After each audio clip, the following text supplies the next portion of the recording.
السلام علیکم دوستو، کرکٹ کی تازہ ترین اپڈیٹ حاصل کرنے کے لیے میرے چینل کو سبسکرائب کر لیں۔ کاکول فٹنس کیمپ میں نوجوان اعظم خان نے بابر اعظم کے بعد فخر زمان کو اپنا گرویدہ بنا لیا۔ ٹی ایس ایف پی کو دیے گئے انٹرویو میں اوپنر فخر زمان نے انکشاف کیا کہ رمضان المبارک کے مہینے میں فوجی جوانوں کے ہمراہ ٹریننگ کرنے کا بہت فائدہ ہوا۔ ہمارا معیار مقصد ٹیم بانڈنگ بنانا تھا، جس پر کام کیا۔ ٹریننگ سیشن کے علاوہ آف دی فیلڈ بھی کھلاڑیوں سے تعلقات میں بہتری آئی۔ بائیں ہاتھ کے بلے باز نے کہا کہ مجھے ٹریننگ کیمپ میں سب سے زیادہ اعظم خان نے متاثر کیا۔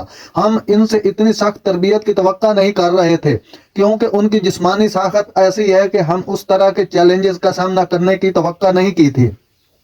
اعظم خان نے پیدل سفر سے لے کر پہاڑوں پر چڑھنے تک ہم یقین نہیں کر سکتے تھے کہ اگر ہم سب اس طرح کی ہمت کا مظاہرہ کریں گے تو یہ بہت فائدہ مند ہو سکتا ہے۔